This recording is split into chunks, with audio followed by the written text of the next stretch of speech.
क्रिया को आगे बढ़ाते हैं। आज के सेशन में हम लोग बात करेंगे जो आपकी ट्रेडिंग में सबसे बड़ी तकलीफ है। सबसे बड़ी तकलीफ क्या है? आप लोगों को ये क्लैरिटी नहीं मिलती है जब प्राइस एक अप ट्रेंड में होता है तो कहाँ से प्रॉफिट बुकिंग आएगी। प्रॉफिट बुकिंग का मतलब है कि प्राइस का बड़ी तेजी से डाउनवर्ड्स मोमेंटम करना एक अप ट्रेंड होने के बावजूद, पहली बात। दूसरी बात, आपको ये क्लैरिटी नहीं मिलती है कि प्राइस में जहां से प्रॉफिट बुकिंग आएगी या रिट्रेसमेंट आएगा तो प्राइस लौट कर दोबारा हाई ब्रेक करेगा या फिर ट्रेंड रिवर्सल कर देगा। ठीक है, तो आपको दो आइडेंटिफिकेशन यहां पर सीखने होंगे। पहला ये कि प्राइस में प्रॉफिट बुकिंग कहां पर हैवली होगी, दूसरा ये कि जब प्राइस प्रॉफिट बुकिंग के लेवल पर आएगा तो वहां पर प्रॉफिट बुकिंग आपको दो इंडिकेशन देगी। पहला ये कि ये एक रिट्रेसमेंट है। रिट्रेसमेंट का मतलब होता है कि प्राइस चलता हुआ प्राइस थोड़ा बहुत गिरने के बाद दोबारा से लौट कर हाई ब्रेक कर देगा। दूसरी बात, अगर वही प्रॉफिट बुकिंग बड़ी हो गई, इसका मतलब है कि निचले स्तर पर खरीदने वाले इंस्टीट्यूशंस अपनी प्रॉफिट बुकिंग कर रहे हैं, तो प्राइस रिट्रेसमेंट नहीं रिवर्सल करता है। रिवर्सल का मतलब है वो प्राइस बहुत तेजी से गिरेगा और पूरी सेलिंग का 60%, 80% या फिर पूरा 100% भी गिर सकता है, उससे ज़्यादा भी। तो ये क्या है? ये रिवर्सल है। रिट्रेसमेंट क्या है कि ऊपर से थोड़ी बहुत गिरावट हो गई, प्राइस दोबारा जाकर हाई ब्रेक कर रहा है। तो रिट्रेसमेंट और रिवर्सल को आइडेंटिफाई करना और टॉप पर आप वो पुल बैक जो आने वाला है उसको आप पहचान ले कि यहाँ पर मेरा ट्रेड बनेगा, वो बहुत ज़रूरी है। इसके लिए पहले हम लोग सीखेंगे बायर्स बिहेवियर, और बायर बिहेवियर को समझने के बाद फिर हम लोग समझेंगे नेगेटिव कंसोलिडेशन। अगर सक्षम हुआ आज के सेशन में तो ठीक है, नहीं तो नेक्स्ट सेशन को हम लोग इसको पार्ट 2 के लिए ले जाएंगे। ठीक है, तो सबसे पहले बायर्स बिहेवियर समझिए और सेलर्स बिहेवियर समझ के देखिए।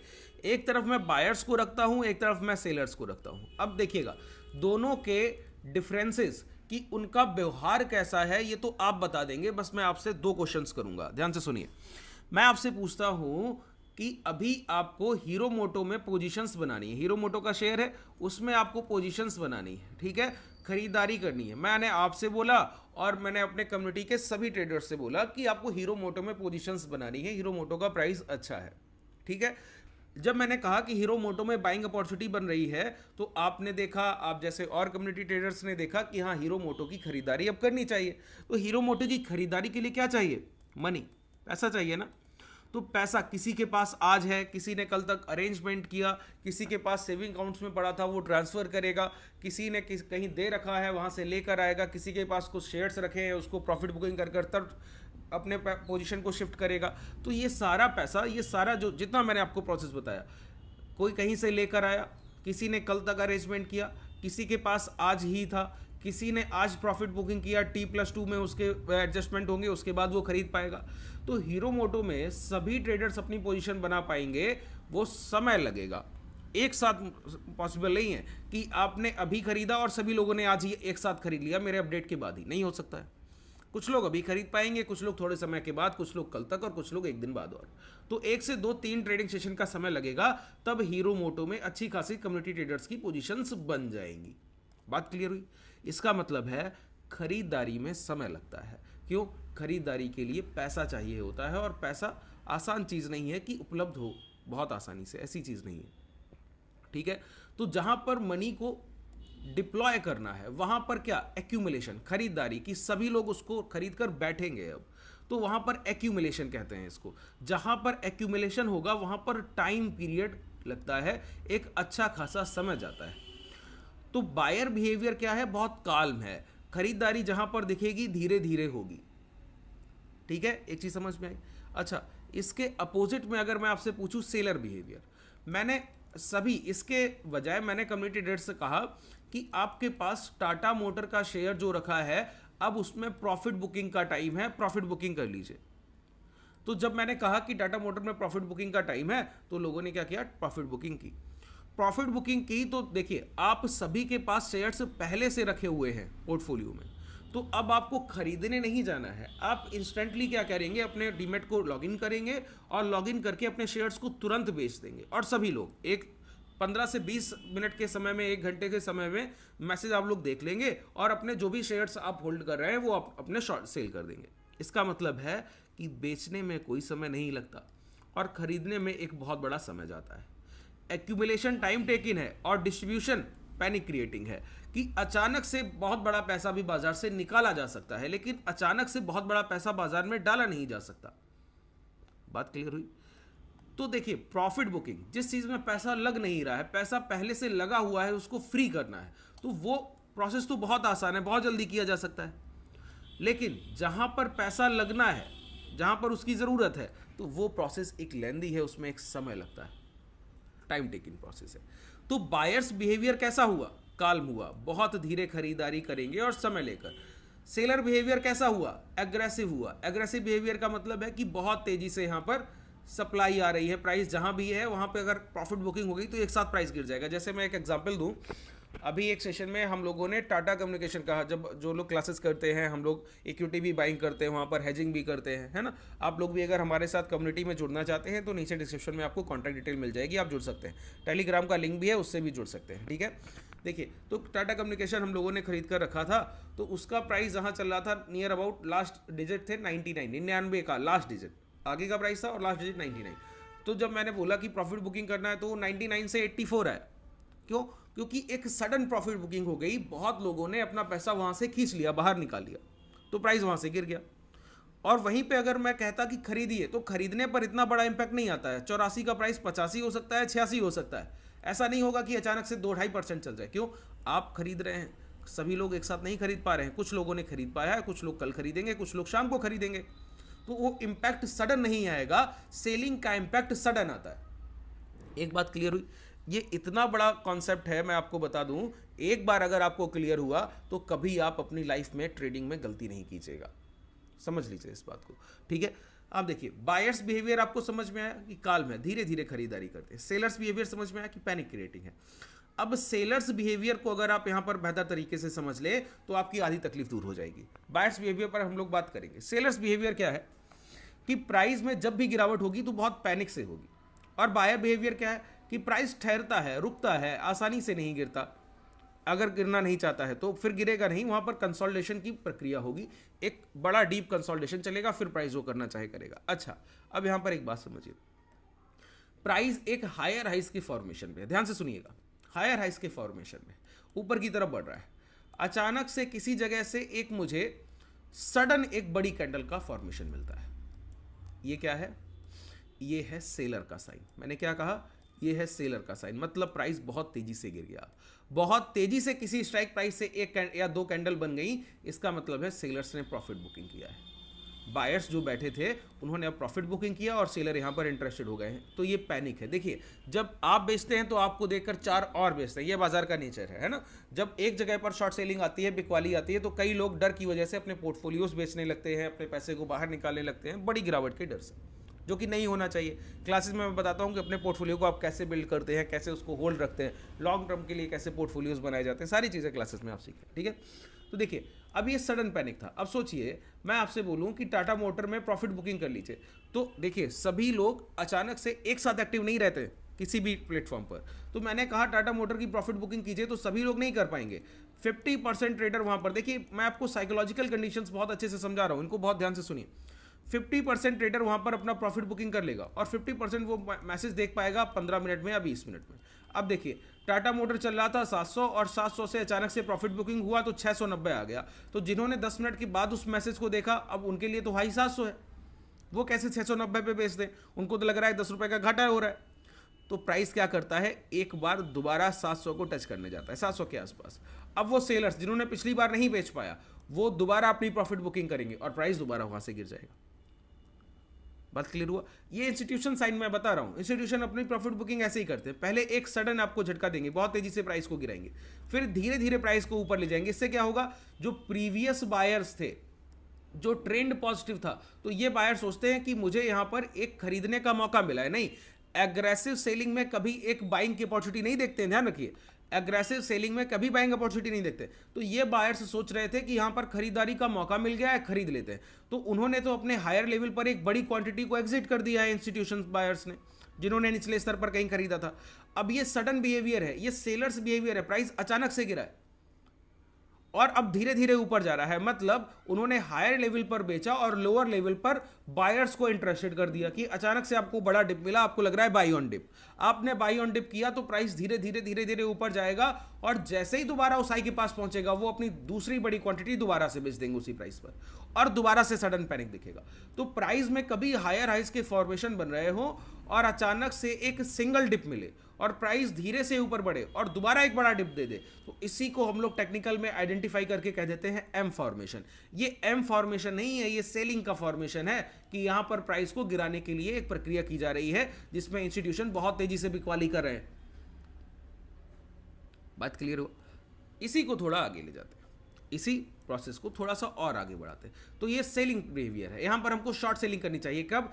ये लो ब्रेक होने के बाद, स्विंग लो ब्रेक होने के बाद, या हाई पर अगर आप 8 एक्सपोनेंशियल हाई का यूज कर लें तो वहां पर शॉर्ट सेलिंग आप बहुत आसानी से कैच कर लेंगे। वो आप जब क्लासेस में आएंगे तो मैं आपको बताऊंगा टॉप पर 8 एक्सपोनेंशियल हाई से आप अपनी शॉर्ट सेलिंग को कैसे कैच करते हैं। ठीक है, अभी इतना समय यहां पर नहीं रहता है कि मैं 3 या 4 घंटे का समय देकर आपको पूरा एक प्रोसेस समझा पाऊँ। ठीक है, तो सेलर से आप यहां पर परिचित हुए कि सेलर का बिहेवियर ये है। अच्छा, कभी कभी क्या होगा कि प्राइस हायर हाइस के फॉर्मेशन पर होगा और आपको समझ में आएगा कि सेलर्स एग्रेसिव हैं, लेकिन वो सेलर्स एग्रेसिव होंगे नहीं। क्यों? उसके पहले बायर्स आ चुके होंगे। समझिए, एक प्राइस 100 से चला, 103 पहुंचा, 103 से 102 आया, फिर 106 पहुंचा, फिर 106 से 105 आया, फिर 108 पहुंचा। तो ये क्या है? हायर हाइस का फॉर्मेशन है। हर बार ये प्राइस एक नया हाई लगा रहा है। ठीक है, नया हाई लगाने के बाद क्या हुआ? 100 रुपए पर जिन बायर्स ने बाइंग की थी उनके जितना उनका इंपैक्ट था उससे प्राइस 110 तक पहुंच चुका है। अब 110 पर क्या हो रहा है? प्रॉफिट बुकिंग नहीं हुआ। प्रॉफिट बुकिंग का मतलब एक सडन पैनिक देखने को नहीं मिला। प्राइस ने क्या किया? यहां पर एक कंसोलिडेशन कर दिया। प्राइस ने क्या किया? अभी ये सारी चीजें आपको प्रैक्टिकल में चार्ट्स में समझा दूंगा, आसानी से पहले समझ लीजिए कॉन्सेप्ट को, फिर हम लोग आगे बढ़ेंगे। प्राइस ने क्या किया? कंसोलिडेशन कर दिया। कंसोलिडेशन मतलब बायर बिहेवियर। ये क्या है? खरीदारी का प्रोसेस है कि यहां पर बाइंग हो रही है। अच्छा, अगर आपको कहीं टॉप पर भी एक डीप कंसोलिडेशन देखने को मिल जाए और फिर वो प्राइस अपने लो ब्रेक कर दे तो समझ लीजिएगा यहां पर बायर बिहेवियर ज्यादा महत्वपूर्ण है सेलर बिहेवियर से। प्राइस यहां पर गिरेगा लेकिन थोड़ा बहुत। अगर कहीं पर डीप कंसोलिडेशन हाई पर हो गया, इसका मतलब है कि ये अच्छे खरीदार हैं, इन्होंने काफी समय तक रुक कर यहां बाइंग की है। अब सोचिए, आप अगर इंस्टीट्यूशनल बायर हैं और आप कहीं पर प्राइस में बाइंग कर रहे हैं और वहां पर सेलर अचानक एग्रेसिव हो गया, तो आप क्या करेंगे? आप अभी पैसा धीरे धीरे लगा रहे थे, आपके पास पैसा तो ही क्योंकि आप इंस्टीट्यूशनल बायर हैं, तो आप लोअर लेवल पर फिर कहीं खरीदारी करके प्राइस को दोबारा अपनी रेंज में ले आएंगे। तो जहां पर एक कंसोलिडेशन हो जाता है वहां पर कोई बड़ी प्रॉफिट बुकिंग नहीं होती, और जहां पर हाई पर कंसोलिडेशन नहीं होगा वहां पर बड़ी प्रॉफिट बुकिंग हो जाएगी। तो यहीं से आपको समझ में आएगा कि जहां पर हायर हाइस के फॉर्मेशन के बाद हाई पर एक कंसोलिडेशन चल रहा है तो वहां पर प्राइस रिवर्सल नहीं होगा, रिट्रेसमेंट हो सकता है। अब ध्यान से सुनिए, अब मैंने एक एक पॉइंट को जोड़ दिया। देखिए, जहां पर हायर हाइस के फॉर्मेशन के बाद, एक लाइन में बोल रहा हूं, बहुत ध्यान से समझ लीजिए, जहां पर हायर हाइस के फॉर्मेशन के बाद प्राइस हाई पर कंसोलिडेशन कर दे और फिर लो ब्रेक करे तो यहां रिट्रेसमेंट हो सकता है, रिवर्सल की पॉसिबिलिटी ना के बराबर। प्राइस थोड़ा बहुत नीचे आ सकता है लो ब्रेक करने पर, लेकिन लौट कर दोबारा वो हाई की तरफ जाएगा ही जाएगा, ये तय है। इसी तरीके से कोई प्राइस हायर हाइस के फॉर्मेशन पर है और अचानक से एक बिग रेड कैंडल बनाता है, ठीक है, अचानक से एक बिग रेड कैंडल बनाता है, इसका मतलब है कि यहां पर अब संभावना है कि ये रिवर्सल हो जाए रिट्रेसमेंट की जगह। संभावना है, पॉसिबिलिटी, पूरी तरीके से क्लियर नहीं है। पूरी तरीके से क्लैरिटी के लिए हमको 3-4 और यहां पर क्लैरिफिकेशन चाहिए होंगे, वैलिडेशन चाहिए होंगे, वो धीरे धीरे करके आप सीख जाएंगे। ठीक है, तो देखिए, अब इसको हम लोग एक एग्जाम्पल से समझ लेते हैं, एक उदाहरण लेते हैं, उससे हम लोग यहां पर इसको समझने की कोशिश करते हैं। जैसे देखिए, अच्छा, कंसोलिडेशन में एक चीज और समझिए, कंसोलिडेशन 2 तरीके से होता है। एक ये कंसोलिडेशन है, ठीक है, एक कंसोलिडेशन ऐसे भी है कि प्राइस धीरे धीरे गिर रहा है, धीरे धीरे नीचे आ रहा है, लेकिन बहुत तेजी से नहीं आ पा रहा है, तो ये भी एक कंसोलिडेशन है। अच्छा, एक कंसोलिडेशन नहीं है, क्या नहीं है? ये कंसोलिडेशन नहीं है, ये कंसोलिडेशन नहीं, ये स्ट्रेच है, ये खिंचाव होता है प्राइस में। जब प्राइस बहुत तेजी से हायर हाइस के फॉर्मेशन कर रहा हो फिर वो ऐसे हो जाए तो ये स्ट्रेच बोलते हैं। इसको क्या बोलते हैं? स्ट्रेच के बाद प्राइस तेज भी हो सकता है और वहां से एक डीप रेड कैंडल बनाकर बहुत तेजी से गिर भी सकता है, तो ये कंसोलिडेशन नहीं। एक पैरेलल अगर आप रेंज ड्रॉ करेंगे उसके अंदर प्राइस रुक रहा है तो वो कंसोलिडेशन जोन है। अगर आप एक फ्लैग की तरह प्राइस को ड्रॉ करेंगे, अगर आप फ्लैग पैटर्न को सीखना चाहते हैं टेक्निकल और साइकोलॉजिकल दोनों तरीके से, तो कमेंट सेक्शन में बताइएगा, मैं नेक्स्ट सेशन आपका फ्लैग पैटर्न पे करूंगा, ठीक है। इस सेशन के बाद अगला सेशन में फ्लैग पैटर्न पर आप लोगों के लिए लेकर आऊंगा। तो देखिए यहाँ पर प्राइस धीरे धीरे गिर तो रहा है लेकिन गिरावट हो नहीं रही है, तो ये बायर हर जगह खरीदने के लिए तैयार है इस वजह से, तो इसको भी हम लोग रिट्रेसमेंट कंसोलिडेशन मानते हैं। लेकिन ये एक स्ट्रेच है, खिंचाव, कि प्राइस ऊपर भी बढ़ रहा है ऊपर भी नहीं बढ़ रहा है, तो हर जगह बायर खरीद भी रहा है, उसका इंपैक्ट भी तेज नहीं हो रहा है ना। तो प्राइस में सेलर अगर कहीं पर आ गया और तेजी से एक कैंडल बनाया तो ये सारे बायर्स प्रीवियस अपने पोजीशंस काट कर भाग जाएंगे। तो ये क्या है, ये स्ट्रेच है। ये दो कंसोलिडेशन फेज में आते हैं और ये एक स्ट्रेच में आता है, बहुत ध्यान से समझिए। यहां पर देखिए, मैं आपको दिखाऊं, सारे फॉर्मेशन यहाँ पर आपको देखने को मिल जाएंगे। देखिए प्राइस हायर हाइज के फॉर्मेशन पर, हायर हाइज के फॉर्मेशन पर है, ठीक है। अभी तक आपको कंसोलिडेशन देखने को नहीं मिला, स्ट्रेच है और हायर हाइज के फॉर्मेशन पर। यहाँ पर आपको एक स्ट्रेच देखने को मिला है कि प्राइस ऊपर बढ़ रहा है। अब अचानक से प्राइस ने क्या किया, एक कैंडल बनाया। देखिए प्राइस जब भी गिरा तो तेजी से, यहां पर ध्यान से समझिए, प्राइस ने एक बड़ी कैंडल से, यहां पर कोई कंसोलिडेशन दिख रहा है क्या, नहीं दिख रहा है। प्राइस ने क्या किया, बहुत तेजी से एक लोअर साइड एक कैंडल बनाया और उस कैंडल के लो ब्रेक किए। तो मैंने कहा पहली प्रॉफिट बुकिंग हैवीली होनी चाहिए बिना किसी कंसोलिडेशन के, जो कि आपको देखने को मिली। तो मैंने कहा कि प्राइस में पहले प्राइस हायर हाइज के फॉर्मेशन में था, तो बायर्स को मौके की तरह दिखता है, उनको लगता है डिप पर बाई करने का मौका दिया है, लेकिन वो ये भूल गए कि डिप पर बाई करने का मौका बायर तब देता है जब वो हायर लेवल पर एक कंसोलिडेशन करा लेता है। देखिए अगर आपका प्राइजेक्शन अभी तक क्लियर नहीं है, कैंडल्स को नहीं समझ रहे हैं, चार्ट्स को नहीं समझ रहे हैं, तो क्लासेस में आइए। मैंने बेसिक से क्लासेस को स्टार्ट किया है प्राइजेक्शन को, ठीक है। आज आपकी क्लास होगी बिल्कुल बेसिक से, आपको समझाऊंगा प्राइजेक्शन कि चार्ट क्या होता है, कैंडल्स क्या होती हैं, फॉर्मेशन कैसे होता है, बनता कैसे है, upper wick lower wick, moving average क्या है, कंसोलिडेशन किसको कहते हैं, एक एक टर्मिनोलॉजी के साथ क्लियर करूंगा। ये वो चीजें हैं, अगर आपको प्राइजेक्शन आता है उसके बाद आप इन चीजों को समझ सकते हैं, इससे आप कनेक्टिविटी रखेंगे, ठीक है। चलिए यहां पर देखिए, तो पहली एक हैवीली प्रॉफिट बुकिंग हुई। अब क्लियर हुआ कि आपको लग रहा है कि यहां पर क्या बाइंग अपॉर्चुनिटी, ये बाइंग अपॉर्चुनिटी नहीं, जब भी डीप कंसोलिडेशन हायर लेवल पर नहीं होगा और अचानक से एक प्रॉफिट बुकिंग हो जाएगी चलते हुए प्राइस में, इसका मतलब है कि ये प्रॉफिट बुकिंग और होगी और प्राइस और गिरेगा। तो प्राइस को दोबारा बायर्स ने यहां पहुंचाया और जिन्होंने पहली क्वांटिटी यहां पर अपनी हाफ बेची थी उन्होंने दूसरी क्वांटिटी यहां पर बेच दी, प्राइस ने लो ब्रेक किया और फिर क्या, दोबारा प्राइस हाई की तरफ जा रहा है। फिर एक बड़ी कैंडल का फॉर्मेशन, देखिए ये सब सेलर जोन है और सेलर जोन के पास कोई भी आप कंसोलिडेशन कर ही नहीं रहे हैं, बार बार पुल बैक के बाद रिट्रेसमेंट करा रहे हैं, पुल बैक के बाद अचानक से प्राइस को गिरा देते हैं। तो यहां पर फिर देखिए प्राइस ने क्या किया, थोड़ा सा ऊपर गया और फिर गिर गया।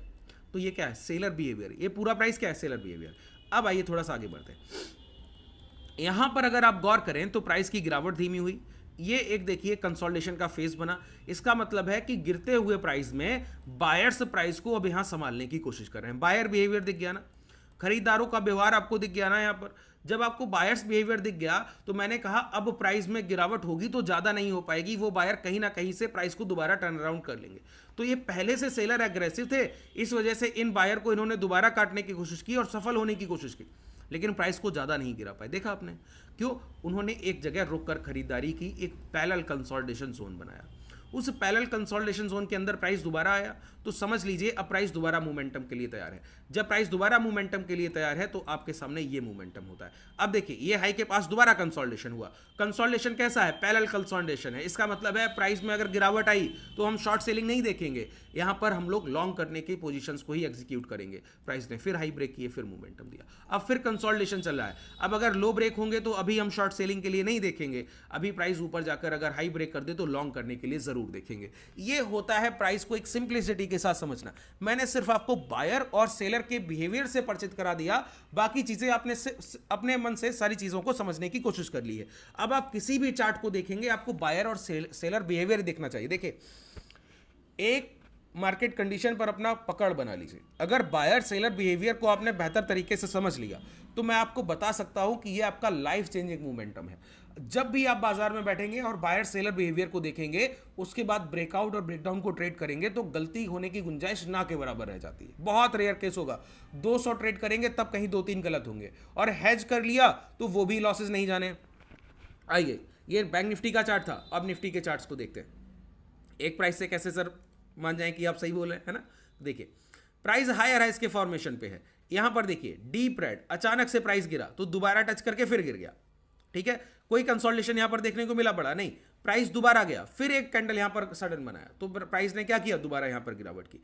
अब देखिए क्या हो रहा है, अब यहां पर कंसोलिडेशन की शुरुआत होने लगी। क्या होने लगी है, कंसोलिडेशन की शुरुआत होने लगी, प्राइस एक फेजेस बनाने लगा। जब प्राइस फेजेस बनाने लगा है, इसका मतलब है प्राइस में गिरावट हो सकती है, क्योंकि सेलर यहां पर एग्रेसिव है, लेकिन बहुत बड़ी गिरावट हो ये नहीं है। तो हम लोग क्या करेंगे, हाई मार्क करके बैठेंगे लॉन्ग करने के लिए, या फिर प्राइस में कहीं लोअर साइड पे पॉजिटिव कंसोलिडेशन यहां पर देखने को मिल गया, ये सारी चीजें अगर हम लोग देखेंगे कि हम लोग शॉर्ट करने के लिए बैठे नहीं है, सिर्फ बाइंग अपॉर्चुनिटी देख रहे हैं, तो खरीदने के जो भी मौके मुझे लोअर साइड सपोर्ट के पास प्राइस आने पर दिखेंगे या कैसे भी दिखेंगे, तो वहां पर मैं बाइंग करने की कोशिश करूंगा, क्योंकि मैंने एक कंसोलिडेशन देख लिया।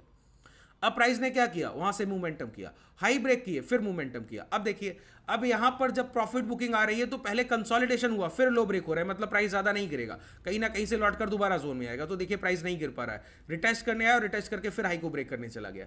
तो ये एक सिंपल फॉर्मेशन है, क्या, बायर और सेलर बिहेवियर, सिर्फ आइडेंटिफिकेशन कि सेलर एग्रेसिव है और बायर का बिहेवियर काल्म है, खरीदारी धीमे धीमे होती है और सप्लाई तेजी से आती है। दोनों का आपने कनेक्टिविटी में रखा और संयोजन के साथ देखा, तो आपको समझ में आया कि ये कितना इंपैक्टफुल है, कितना पावरफुल है।